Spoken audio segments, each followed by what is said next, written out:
ठीक है, so now everyone here. तो अगला टॉपिक जो हमारा है वो है थर्मोकेमिस्ट्री। सब बोलो, बोलो जोर से। तो अब आपने को मालूम पड़ गया, थर्मो मतलब ऑब्वियसली हीट या हमारे इस चैप्टर में, और केमिस्ट्री यहाँ पे क्या बता रहा भैया, यानी पूरा मीनिंग क्या हो गया, बोलो जोर से।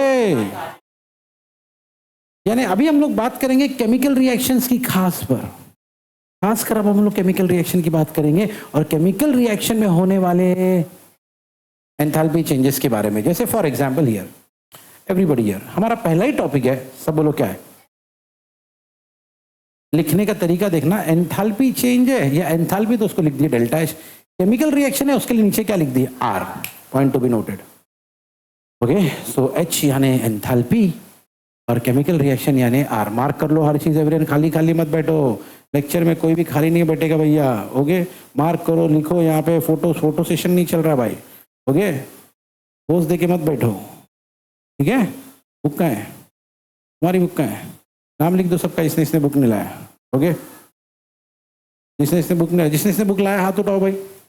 देखो, इनको छोड़ के बाकी सबके नाम लिख दो, यानी इन्होंने नहीं लाया, ये दो लोग नहीं लाया, बाकी सब ने लाया। ठीक है, चलो एवरीबॉडी यार सुनो ध्यान से यार, सुनो। अभी हमारे पास ना एक रिएक्शन है, ध्यान से देखना सब, यहाँ पे एक रिएक्शन है। रिएक्शन लिखने का तरीका देखना। देखो पता है ना, कभी कभी नॉर्मली हम लोग ऐसा लिखते H2 + O2 + H2O, है ना, लिखते ना ऐसा हम लोग, लिखते कि नहीं। तो हमको मालूम है एवरीवन कि कभी कभी ना रिएक्शन को बैलेंस करने के लिए, जैसे हमने मान दिया यहाँ पे डाल दिया 2, ओके, क्योंकि यहाँ पे O2 था, तो यहाँ पे भी 2 ऑक्सीजन करने के लिए 2 डाल दिए, लेकिन उसकी वजह से हाइड्रोजन क्या हो गया 4, तो यहाँ पे भी हमने। तो एवरीवन क्या होता मालूम, सुनो ध्यान से सुनो, ये तो हो गया आपका केमिकल या रिएक्टेंट जो भी बोलो, ये उसके आगे का नंबर दिख रहा है जिसको हम बोलते हैं नंबर ऑफ मोल्स, क्या बोलते हैं।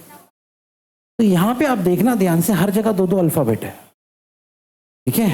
2 अल्फाबेट क्यों सर, जितने भी कैपिटल अल्फाबेट है वो तो हो गए आपके केमिकल्स, लेकिन जितने भी स्मॉल अल्फाबेट है वो सब आपके कौन है, नंबर ऑफ मोल्स, क्या बोलो, या तो हम उसको कहते हैं कई बार कोएफिशिएंट, क्या कहते हैं भैया।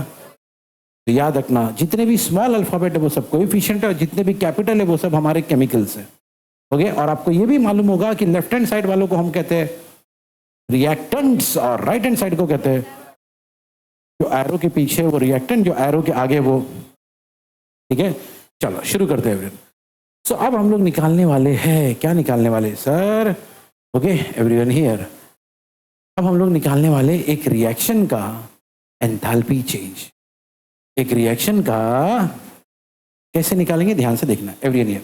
अब हमको सिंबल तो मालूम पड़ गया, क्या सिंबल है हमारा, बोलो ना, डेल्टा एच है। डेल्टा एच का फुल नेम क्या है, बोलो यार, अरे बोलो।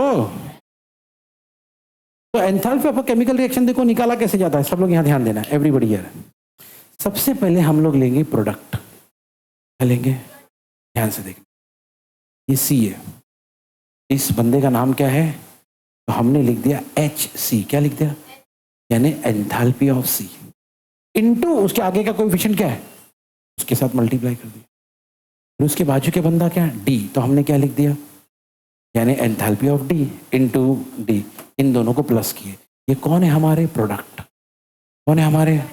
अब बारी किसकी, रिएक्टेंट, किसकी बारी भाई, देख लो भैया, ये हमारे प्रोडक्ट, ये हमारे रिएक्टेंट बीच में, क्योंकि हम क्या निकाल रहे थे, बोलो ना, हम क्या निकाल रहे थे, जब भी हम लोग चेंज निकालते हैं हम लोग क्या करते हैं, फाइनल माइनस इनिशियल, बोलो भैया। इस केस में हमारा फाइनल कौन है, हमारा फाइनल प्रोडक्ट है।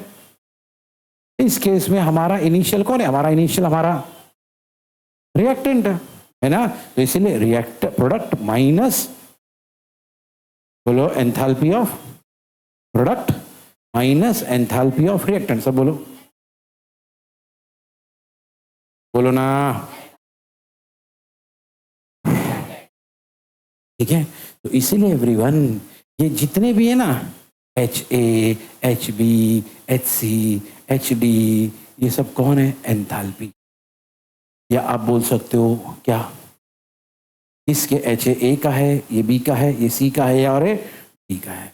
तो हमने क्या किए, यहाँ पे सब प्रोडक्ट के एंथैल्पी लिए, यहाँ पे सब रिएक्टेंट के एंथैल्पी लिए और दोनों को माइनस क्यों किए सर? क्योंकि हमको निकालना था चेंज। तो क्या मैं ऐसा बोल सकता हूँ कि पहले हमने प्रोडक्ट का टोटल लिए, कम ऑन क्या लिया हमने, तो यानी summation of enthalpy of product है ना? क्या भैया बोलो? माइनस फिर हमने वही चीज की लेकिन किसके साथ, समेशन ऑफ एंथैल्पी ऑफ, है ना? इसको कहते हैं डेल्टा एच आर, यानी बोलो ये बात है, सही है? तो कहानी सुनो भाई फिर से, एवरीवन हियर। तो भैया हमने क्या किया, हमने एक रिएक्शन लिए थे, रिएक्शन में इस तरफ थे सारे रिएक्टेंट प्रोडक्ट, ओके। ये कौन है सर? हमारा बंदा है रिएक्टेंट या प्रोडक्ट, और ये उसका कोएफिशिएंट है। तो तरीका क्या होता है, पहले सारे प्रोडक्ट ले लो, फिर सारे रिएक्टेंट ले लो और दोनों को माइनस करो। A H B H C H D कौन है? यही तो हमारे कौन है, हम उसको बोल सकते हैं, बोलो जोर से, हाँ किसके, ए बी सी डी के। तो इसका मतलब पहले हमने प्रोडक्ट का एंथैल्पी लिया, फिर हमने रिएक्टेंट का एंथैल्पी लिया और दोनों को, और ऐसा करने से हमको क्या मिलेगा बोलो? तो क्या हम ऐसा बोल सकते हैं इस फॉर्मूले को देखते हुए कि भैया अगर हमसे ये पूछा जाए, क्या पूछा जाए, तो वो क्या है, माइनस, माइनस यानी क्या है, डिफरेंस किसका, सबसे पहले लेने का प्रोडक्ट। सब बोलो क्या लिखा है, बोलो यार, बोलो ना जोर से यार। और फिर आप किसका लोगे, बोलो जोर से। बस एक कंडीशन है, सुनो ध्यान से, लिखा है with each substance in definite physical state, her substance अपने अपने किस में होना चाहिए, बोलो जोर से। हाँ मतलब भैया अगर मान लो प्रोडक्ट, सुनो इधर, प्रोडक्ट, ये दोनों प्रोडक्ट है ना, अगर ये दोनों गैस है, क्या है, वो गैसियस फॉर्म में ही होना चाहिए। अगर हमारा रिएक्टेंट लिक्विड है तो वो इसको कहते हैं डेफिनाइट फिजिकल स्टेट, ठीक है। और कितने मोल से वो कैसे मालूम पड़ेगा, देखा, एंड देयर अमाउंट्स या मोल्स कैसे मालूम पड़ेंगे उनके, याद है हमने HC के आगे क्या लिखा है, और मैंने आपसे कहा था ये C कौन है, सिमिलरली HD के आगे क्या लिखा है, D। मैंने आपसे शुरुआत में कहा था इस रिएक्शन में जितने भी छोटे छोटे अल्फाबेट्स है ये सब कौन है, कोएफिशिएंट है, और बड़े बड़े अल्फाबेट कौन है भैया, तो हमारे मेन रिएक्टेंट या प्रोडक्ट, सही है, ओके। तो कहानी ये है कि जब भी हमसे बोला जाए, ये क्या बोला जाए भाई, आवाज यार, ओके। तो हम लोग पहले क्या लेंगे भैया, सब लोग बोलो क्या लेंगे, और फिर हम लोग क्या लेंगे, और फिर दोनों का क्या करेंगे, डिफरेंस। बस एक शर्त है, शर्त है कि भैया सारे सब्सटेंस अपने अपने, और जितने भी कोएफिशिएंट है वो क्या बताने चाहिए हमको, नंबर ऑफ मोल, ठीक है। और कभी भी याद रखना, सब इधर इधर सुनो, जैसा अभी थोड़ी देर पहले मैंने एग्जाम्पल दिया था, मैं दोबारा देता हूँ। एक हाइड्रोजन है, एक ऑक्सीजन, दोनों ने मिलके बनाया H2O, हाइड्रोजन है ऑक्सीजन है, दोनों ने मिलके क्या बनाया, लेकिन आपको पता है इस रिएक्शन में प्रॉब्लम क्या है, क्या प्रॉब्लम है सर, कोई भी तो प्रॉब्लम नहीं, सब कुछ तो ठीक है। अरे भैया ये रिएक्शन बैलेंस नहीं है, क्या नहीं है। अगर मान लो आपने यही रिएक्शन लिया तो कोएफिशिएंट क्या आएगा बताओ, इसके आगे कुछ नहीं है मतलब क्या है, कुछ नहीं है मतलब क्या है, कुछ नहीं है मतलब क्या है, यहाँ 1 यहाँ 1 यहाँ 1 है ना, यही कोएफिशिएंट है। बंदा वही कह रहा है ये आप नहीं ले सकते, क्यों नहीं ले सकते सर इसको, अरे यहाँ बोला गया है कोएफिशिएंट किसका लेने का, अरे बोलो ना, बोलो जोर से। सर ये क्यों नहीं बैलेंस है, सर मेरे को तो बैलेंस दिख रहा है। अरे भाई ध्यान से देखो, ऑक्सीजन कितना है उधर, ऑक्सीजन कितना है, एक, सर हाइड्रोजन तो इधर भी 2 और उधर 2, हाइड्रोजन की बात ही नहीं किया मैंने। जो नहीं बैलेंस उसकी बात करो ना।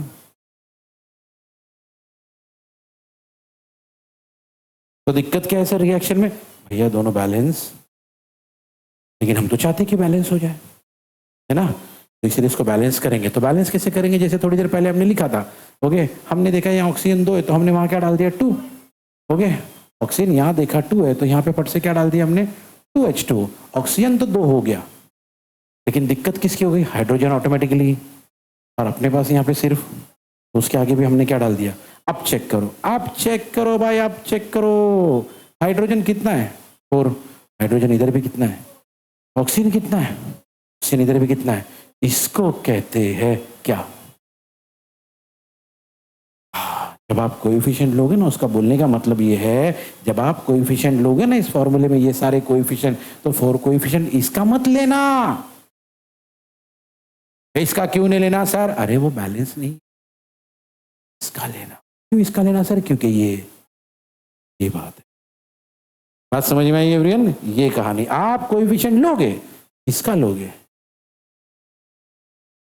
ठीक है।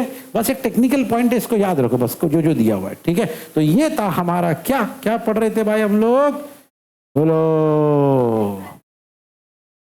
बोलो। तो technically enthalpy of a chemical reaction क्या? बहुत सिंपल भैया। सबसे पहले क्या लेने का? सब बोलो भाई, बोलो ना।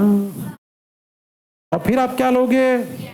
सम ऑफ एंथैल्पी ऑफ रिएक्टेंट, और दोनों को क्या करोगे? माइनस। लेकिन शर्त है कि हर सब्सटेंस अपने अपने, बोलो ना, किस में होना चाहिए? अरे बोलो ना यार। और हर एक के आगे जो कोएफिशिएंट है वो उसका, और सारे केमिकल रिएक्शन किस में से लेने का? सारे कोएफिशिएंट यहां से लो, ठीक है। फाइन एवरीवन, ये थे हमारी सबसे पहली चीज। चलो लेट्स रिवाइज। ओके, सुनो यहाँ पे अगला कंसेप्ट ये है एवरीवन, बहुत सिंपल है और हमने बचपन से ये नाम सुना है। क्या? बोलो ना जोर से यार, सीधे बैठो यार, सीधे बैठो, बोलो जोर से, बोलो जोर से। देखो यार, हमने हमेशा सुना है एक्सोथर्मिक रिएक्शन। ओके, अभी मान लो एक रिएक्शन है, यहाँ रिएक्टेंट है और यहाँ पे एक्सोथर्मिक। एक्सोथर्मिक मतलब हीट, है ना। तो हीट इसका लॉस हुआ। अब इसका हीट लॉस हुआ मतलब क्या? मान लो इसका हीट था 10, मैं +10 लिखता हूँ, वहां जाते जाते हो गया +2। क्या हो गया? मतलब बंदे का हीट लॉस हुआ, बंदे का हीट, तभी तो हीट बाहर आया। हीट बाहर आने को ही तो कहते हैं एक्सो, मतलब बाहर आना, थर्मिक हीट। ओके, एक्सो यानी बाहर आना, थर्मिक यानी हीट। अब मुझे बताओ एवरन, अगर इस बंदे का हमने एंथैल्पी चेंज निकाला, सुनो क्या निकाला? अभी एंथैल्पी चेंज कैसे निकालते? अभी अभी तो पढ़े आपने, प्रोडक्ट माइनस रिएक्टेंट। बोलो बोलो। तो प्रोडक्ट का हीट कितना है? 2, रिएक्टेंट का कितना? 10। आंसर कितना आएगा? कितना आएगा? हाँ, लेकिन अगर ये रिएक्शन एंडोथर्मिक होता, क्या होता? मान लो ये रिएक्टेंट है, ये प्रोडक्ट है। ध्यान से सुनना इसी एग्जाम्पल को, यहाँ 2 है, वहां जाते जाते क्या हो गया? 10। क्या इसका मतलब? इसका मतलब इस रिएक्शन ने हीट को एब्जॉर्ब किया। इस रिएक्शन ने हीट को, जब क्या इस रिएक्शन ने हीट को लॉस किया बोलो या एमिट किया बोलो, ओके, जबकि इसने एब्जॉर्ब किया बोलो या तो फिर गेन किया। अब इसका अगर आप एंथैल्पी चेंज निकालोगे, एंथैल्पी चेंज कैसे निकालते? यार प्रोडक्ट का कितना है? 10, रिएक्टेंट का कितना है? 2। आंसर कितना है? +8।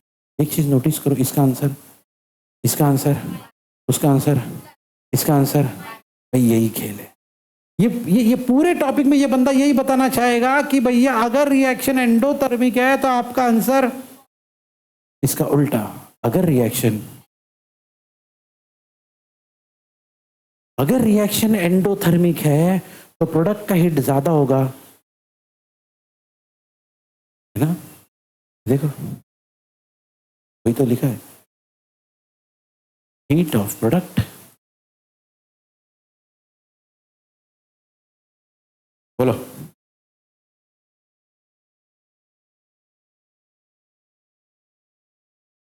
बोलो यार, जोर से बोलो। तब अगर रिएक्शन क्या रहा, और ऐसे केस में आंसर हमेशा क्या आएगा? तो आप ही बोलो, अगर रिएक्शन एक्सोथर्मिक होता क्या होता? तो सीन उल्टा हो जाता। मतलब क्या होता? हीट ऑफ, बोलो, चेक कर लो, रिएक्टेंट का हीट ज्यादा है, प्रोडक्ट का कम है, क्योंकि एक्सोथर्मिक। और ऐसे केस में आंसर क्या आता है? बस ये एग्जाम्पल लिख लो, पूरी कहानी आ गई। अब देख लो, देख लो ना, एग्जैक्टली वही चीज है जो हमने देखा था। वहां पे प्रोडक्ट का ग्रेटर था, यहाँ पे प्रोडक्ट का लेस है। वहां पे डेल्टा एच पॉजिटिव था, यहाँ पे, वहां पे हीट एब्जॉर्ब्ड, यहाँ पे वो एक्सोथर्मिक था। फिर एक बार एग्जाम्पल दे देखो, अगर एंडोथर्मिक है तो आंसर हमेशा प्लस में रहेगा, अगर एक्सोथर्मिक है तो आंसर हमेशा, यही पढ़े थे हमने वहां पे, बस उसी के एग्जाम्पल दिए हुए, ये एग्जाम्पल याद रखना। चलो आगे चलते हैं एवरीवन, अगला नाम है स्टैंडर्ड। बोलो, बोलो जोर से। ठीक है भाई, एवरीबॉडी यार, एवरीवन यार, रेडी? देखो भाई, अब इमेजिन करो कि भाई इन दोनों का हाइट कैलकुलेट कर रहे हैं। क्या कैलकुलेट कर रहे हैं? तो हाइट कैलकुलेट करने के लिए हम लोग कुछ चीज़ों का ध्यान रखेंगे, जैसे भाई आ, हम हाइट यहाँ नीचे से कैलकुलेट कर रहे हैं। हाँ, तो तंजील यहाँ नीचे खड़ा है, नीचे से हाइट कैलकुलेट की है। आदर्श ऊपर खड़ा है स्टेज के ऊपर, लेकिन हाइट हम सही होगा। दिक्कत क्या है? दिक्कत क्या है? सर वो नीचे खड़ा है, सर ये ऊपर खड़ा है, ये सही थोड़ी ना है, दोनों का सेम लेवल होना चाहिए सर। बिल्कुल, इसी को कहते हैं स्टैंडर्ड स्टेट। स्टैंडर्ड स्टेट का मतलब क्या है? अभी अभी हमने देखा कि भैया अगर स्टैंडर्ड एंथैल्पी ऑफ रिएक्शन निकालना है, क्या निकालना है? बोलो ना। प्रोडक्ट लो, प्रोडक्ट का एंथैल्पी निकालो, रिएक्टेंट का एंथैल्पी निकालो, माइनस कर दो, खत्म। लेकिन प्रॉब्लम क्या मालूम है? हमारे पास है ना, एक एक सब्सटेंस की तीन तीन स्टेट है। तो वाटर को ही ले लो, सॉलिड भी है, लिक्विड भी है, गैस भी है। तो मैंने वाटर का रिएक्शन किया तब उसको लिक्विड में लिया था, इसने वाटर का एंथैल्पी निकाला सॉलिड में लिया था, इसने निकाला वेपर में लिया था। निकाला हमने सबने सही, लेकिन सबके आंसर, ये किसको मान, गड़बड़ हो गई ना। मेरा आंसर राइट है क्या, इसका आंसर राइट है क्या, इसका आंसर राइट है। हालांकि तरीका सबने बराबर अप्लाई किया, तो राइट किसको माना जाएगा सर? इसी चीज को रिजॉल्व करने के लिए हमने एक तरीका बनाया। अब इधर देखो, एवरीवन हियर, ओके? भैया आपके स्कूल में जब स्पोर्ट्स होता ना, तो आपने हमेशा नोटिस किया होगा कि स्पोर्ट्स के टाइम पे ना टीचर्स क्या करते मालूम है? या तो स्टैंडर्ड वाइज, या तो हाइट वाइज, या तो एज वाइज स्टूडेंट्स को डिवाइड कर देते, है ना? जाहिर सी बात है एवरीवन, अगर एक बड़ी स्टैंडर्ड का लड़का एक छोटी स्टैंडर्ड लड़के के साथ एवरीवन अगर कोई भी गेम खेलेगा तो उसका जीतने का चांस ज्यादा है। तो ये तो अनफेयर कंपटीशन हो गया, है कि नहीं? ये तो बात है, ठीक है? तो अभी अभी हमने सुना था ना भैया, 100 ग्राम के वैसे गोल्ड मेडल चला के अपने यहाँ से, है ना? क्यों सर? रीजन ये है भैया, वहाँ पे कैटेगरीज होते फाइट के, इस हिसाब से, वेट के हिसाब से, ठीक है? तो ज़्यादा डिफरेंस वाले वेट के बीच में बॉक्सिंग का मैच नहीं कराएंगे, या कोई क्या बोलते कुश्ती का मैच नहीं कराएंगे। क्यों सर? अरे हैवी वेट वाला भारी पड़ जाएगा, समझ रहे हो? तो वेट के हिसाब से। तो खैर एनी हाउ, बोलने का मतलब क्या, यार ये तरीका गलत। एक काम करेंगे, बोले हमें ना एक स्टैंडर्ड सेट करेंगे, सुन लो, हम एक स्टैंडर्ड सेट करेंगे। तो ये डिसाइड हुआ कि भाई जब भी एंथैल्पी निकाला जाएगा, वो कैसे निकाला जाएगा? सुनो एवरीवन हियर, जब भी एंथैल्पी निकाला जाएगा वो निकाला जाएगा इसमें, इसमें, बोलो ना। सर कैसे मालूम पड़ेगा सब्सटेंस अपने स्टैंडर्ड स्टेट में है या नहीं है? तो सुनो कैसे माना जाएगा, सब लोग यहाँ ध्यान देना।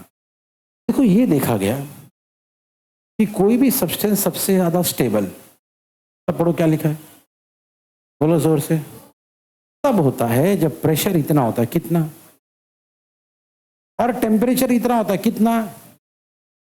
ये नोटिस किया गया, ये रिसर्च करके ये पता किया गया कि कोई भी सब्सटेंस तब ज्यादा स्टेबल होता है जब, और फिर से बोलो प्रेशर, और तो ऐसा करने से क्या होता है, बोले ऐसा करेंगे तो क्या होता है, हाँ टेबल होता है, ऐसा करने से टेबल आता है, टेबल कौन, बैठो, ऐसा करेंगे तो क्या होता है, बैठो। भैया वो सब्सटेंस अपने सबसे ज्यादा स्टेबल स्टेट में आ जाता है, वो कोई भी सब्सटेंस हो, वो कोई भी एलिमेंट हो, वो कोई भी कंपाउंड हो। तो इसलिए हमने डिसाइड किया कि भाई जब भी एंथैल्पी चेक किया जाएगा तब ये चीजें मेंटेन की जाएगी कि भैया प्रेशर कितना रहेगा और टेम्परेचर कितना रहेगा। सर इसी को क्यों लिया गया सर, इतना ही प्रेशर इतना ही टेम्परेचर क्यों लिया गया, क्योंकि रिसर्च करके ये पता चला कि यही वो स्टेट है जहां पे बंदा सबसे ज्यादा। अच्छा सर एक सेकेंड, अगर कोई लिक्विड वगैरह रहा तो लिक्विड वगैरह या सोल्यूशन वगैरह रहा तो उसका स्टैंडर्ड स्टेट किसको मानेंगे सर, बोलो 1 मोलार कॉन्सेंट्रेशन, बोलो ये काहे के लिए, लिक्विड के लिए। अगर कोई सोल्यूशन है, क्या है ना, तो उसको स्टेबल कब माना जाएगा, जब उसका कॉन्सेंट्रेशन कितना होगा, 1 मोलार, ठीक है।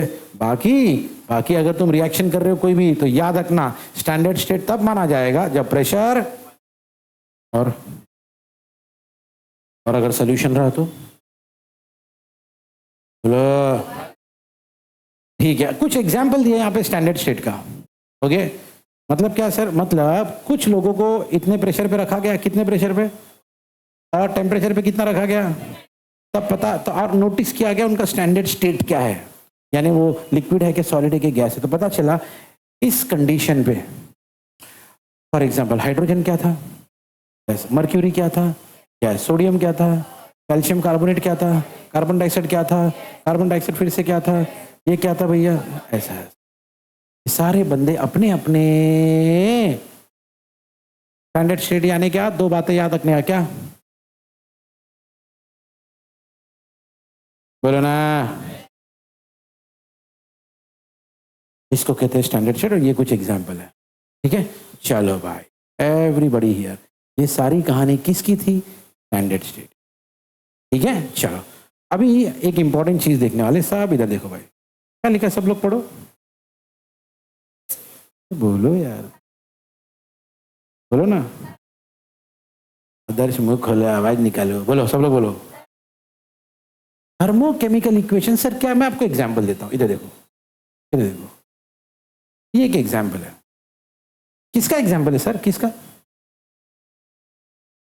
सर, क्या अलग है सर, ये तो मैं कई बार देख चुका हूं सर ऐसे, अरे नोटिस करो, सबसे पहले तो यहाँ पे हर बंदा, ऐसा तो नहीं है, ऐसा तो नहीं है, ऐसा तो नहीं है ना, एक बंदा किसमें, लिक्विड फॉर्म में। इंपॉर्टेंट ये है कि हर बंदे के बाजू में उसका लिखा हुआ है ना, लेफ्ट हैंड साइड में रिएक्टेंट है, राइट हैंड साइड में प्रोडक्ट है, सारे लोग बैलेंस्ड है, क्या है, और रिएक्शन खत्म होने के बाद उसका क्या लिखा हुआ है, हाँ एंथैल्पी चेंज लिखा हुआ है, ठीक है, वेरी गुड। कुछ तो लिखे ऊपर, ये कुछ दिया भी नहीं, क्या है, 0 क्यों लिखा है सर, भैया वो सिंबल है सर, किसका, तो बताएगा जल, स्टैंडर्ड का। अभी अभी तो पढ़े थे हमने, क्या पढ़े थे, थर्मोडायनेमिक स्टैंडर्ड स्टेट, भैया स्टैंडर्ड एंथैल्पी, सब बोलो भैया, ये पढ़ो, यहां से यहां तक पढ़ो जोर से, क्या लिखा है, पढ़ो यार। जब तक बात एंथैल्पी की थी ना, तब ये 0 नहीं लिखते थे, जैसे ही हमने लिख दिया क्या, हमने फट से ऊपर ये सिंबल डाल दिए। याद रखना कभी भी ये सिंबल रहा समझ जाना क्या है भैया, वो हटा दिए तो एंथैल्पी, रख दिए तो स्टैंडर्ड एंथैल्पी, बस यही सिंबल है खाली एक। ठीक है, चलो भाई। तो थर्मोकेमिकल इक्वेशन क्या होता है, कुछ खास बातों पे ध्यान देंगे। ओके, थर्मोकेमिकल इक्वेशन लिखने के लिए कुछ ये दिए गए, क्या दिए गए, गाइडलाइंस दिए गए, वो हम लोग पढ़ेंगे कि क्या क्या चीजों का ख्याल रखना होता है। आदर्श कब कब ख्याल रखना है, पढ़े रहे बैठो। ओके, कब, जब ये लिखा जा रहा है, क्या लिखा जा रहा है, तब कुछ चीजों का ख्याल रखना है। उन चीजों को हम क्या बोलते हैं, बोलो ना जोर से, गाइडलाइंस। ओके एवरीबॉडी हियर, भाई यार सुनो, बोर्ड एग्जाम दिए हो ना 10th में, दिए हो ना, हाँ, हॉल टिकट मिला था, हॉल टिकट के नीचे पीछे कुछ चीजें लिखी थी, अरे लिखी थी कि नहीं, हाँ लिखी तो थी सर, कौन पढ़ता है वो सब, एग्जैक्टली जो आपने नहीं पढ़े ना वो गाइडलाइंस थे। उसमें लिखा गया था कि भैया ऐसा ऐसा बिहेव करने का, ऐसा ऐसा रहने का, इतने इतने बजे आने का, हॉल टिकट हमेशा तुम्हारे पास होना चाहिए। वो बात अलग है कि वो सारे टीचर और सुपरवाइजर और सब लोग इतनी बार बोलते कि पढ़ने की जरूरत नहीं होती, लेकिन गाइडलाइंस लिखे होते हैं, वहाँ पे लिखा होता है कि भैया कुछ भी नहीं लेके आ सकते आप। हाँ, ब्लूटूथ पहन के आगे एग्जाम में बैठ के लिख रहे हो, नहीं चलेगा भाई। तुम बोलेगा कहाँ लिखा है, तो बताएंगे देखो यहाँ लिखा हुआ है। बात समझ में आ रही है फ्रेंड, ऐसा होता है। ठीक है, तो सीन ये है कि गाइडलाइंस होते हैं कि ऐसा करना है, ऐसा नहीं करना है। तो यहाँ पे थर्मोकेमिकल इक्वेशन लिखने के लिए तो ये वाला एग्जाम्पल अपने नजर के सामने रखना, थोड़ा ऊपर रहेगा यहाँ पे, यही वाला है, इस बंदे को अपने नजर के सामने रखना। ठीक है, चलो एक एक करके स्टेप बाय स्टेप देखेंगे क्या गाइडलाइंस है, आता है भैया ध्यान से जरा। ओके, तो सबसे पहले क्या करना है, लिखा है consider the balanced equation, underline कर लो सब लोग, कंसीडर द बैलेंस्ड इक्वेशन। ठीक है, क्या मतलब सर इसका, भैया सुनो, जब भी आप थर्मोकेमिकल इक्वेशन लिखोगे तो सबसे इंपॉर्टेंट चीज ये है वो इक्वेशन बैलेंस्ड होना चाहिए, तो ही कंसीडर होगा, तो ही कंसीडर होगा। अगर वो बैलेंस नहीं है तो भैया वो कंसीडर ही नहीं होगा। बात समझ में आई? तो सबसे पहली बात आपका इक्वेशन तो ही वो कंसीडर होगा। ये चलो दूसरी बात, the value and appropriate sign of the is given on the, और उसको ऐसा लिखा जाता है डेल्टा HR0। ये देखो चेक करो, हमारा ये जो रिएक्शन है उसका राइट हैंड साइड देखना। I hope left hand side right hand side सबको मालूम है। तो ये है हमारा राइट हैंड, बिल्कुल नहीं, अबे ये लेफ्ट होता है, ये राइट है। ओके देखो ना कहाँ लिखा है, राइट में लिखा है ना। ओके ये राइट हैंड साइड है और राइट हैंड साइड में देखो ये लिखा हुआ है। और क्या क्या लिखने का, उसका वैल्यू और उसका साइन, है ना। क्या क्या लिखने का, क्या वैल्यू है भैया, 890 है, 895 है, 290, जो वैल्यू लिखो और उसके आगे उसकी वैल्यू। चलो ये दूसरी बात। ओके तीसरी बात, एवरीवन हियर, हाँ सुनो, हर रिएक्टेंट और हर प्रोडक्ट के ये लिखना जरूरी है। क्या सर, और यहाँ पे लिखा है भैया सॉलिड रहा तो सिमिलरली इधर, होल्ड ऑन, लिक्विड रहा तो एल, गैस रहा तो, ये एक्वस सॉल्यूशन रहा तो, देख लो एग्जाम्पल में एग्जैक्टली हर चीज लिखी हुई है, देख लो, है ना। गैस है जी, गैस है जी, गैस है जी, वाटर लिक्विड फॉर्म में एल, सही है। आगे इधर आ जाओ, द गिवन, ये जरा लगे जरा संभाल के, लिखा है the given value of delta H0 assumes that the reaction occurs in a given direction.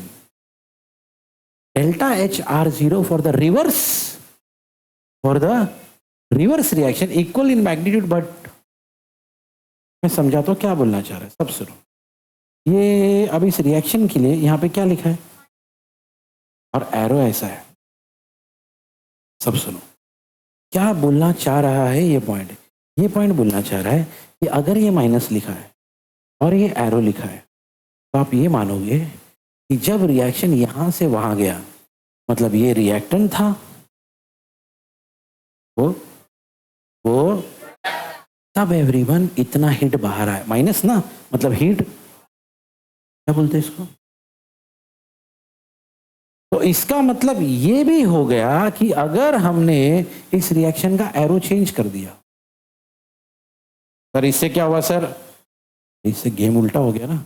अब ये बन गए रिएक्टेंट और ये बन गए, तो क्योंकि रिएक्शन का डायरेक्शन चेंज हो गया इसलिए ये बोलना चाह रहा है भैया, जैसे ही आपने रिएक्शन को क्या कर दिया तो मैग्नीट्यूड तो वही रहेगा लेकिन साइन साइन साइन, यही बात। और है ना, अगर वो एक्सोथर्मिक था तो अब क्या बन गया, और अगर एंडोथर्मिक होता, ये बात है। ठीक है, चलो इधर आखिरी पॉइंट,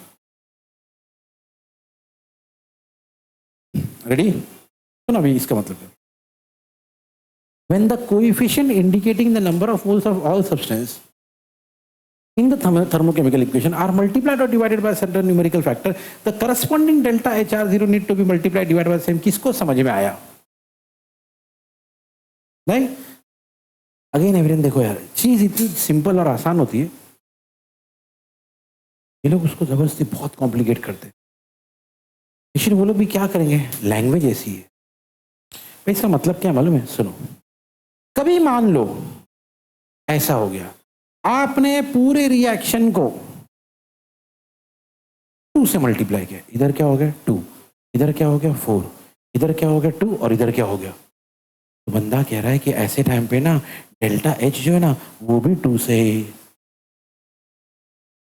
क्योंकि कॉमन सेंस है, जब आपने रिएक्टेंट ज्यादा लिया तो प्रोडक्ट भी, तो हीट भी, तो सिंपल है ना, कॉमन सेंस वाली बात है ना। जब हमको नजदीक जाना होता है, हमने पेट्रोल चेक किया, ठीक है आ जाऊंगा, इतना नजदीक ही जाना है। अगर दूर जाना है पहले पंप पे जाते और कौन सी बात, क्योंकि आपको मालूम है लंबा है, पेट्रोल भी ज्यादा चाहिए, है ना। जब अभी घर में खाना बन रहा है, घर में 4 लोग हैं, 4 लोग के हिसाब से खाना, अचानक मेहमान हो गए, 8 लोग मेहमान आ गए, कितने, अपन कितने, वो कितने हो गए, टोटल कितने हो गए 12, और हमको इन 8 लोगों का इतिहास पता है, ये लोग कैसा कैसा खाते हैं, तो वो हिसाब से खाना बनेगा फिर, यस नो, है ना, वही बात है। बात समझ में आई एवरीवन, वही बात है, ऑटोमेटिक सब बढ़ जाएगा ना एवरीवन, ओके सब बढ़ जाएगा। वो जो गैस का जो बोलते ना स्पीड है वो बढ़ा देंगे हम लोग, क्योंकि जल्दी बनना चाहिए, है कि नहीं। तो जब ये मल्टीप्लाई बाय 2 होगा तो वो भी, सर एक सेकेंड सर मेरा दिल कर रहा मैं डिवाइड बाय 2 करूं, तो अगर आपने इसको डिवाइड बाय 2 किया, ये भी डिवाइड, सर डिवाइड बाय 3 किया, सर मल्टीप्लाई बाय 4 किया, समझ में आई बात। बोलने का, मैं कहने का मतलब ये है, जो कुछ यहां पर होगा वो यहां पर भी होगा। वही लिखा है इस लैंग्वेज में कि भैया अगर आपने इक्वेशन को मल्टीप्लाई या डिवाइड किया किसी भी सर्टेन नंबर से, तो आप डेल्टा एच को भी मल्टीप्लाई डिवाइड करोगे उसी सिंपल चीज लिखने का कॉम्प्लिकेटेड तरीका। ठीक है, चलो भाई, यही सारे हैं गाइडलाइंस।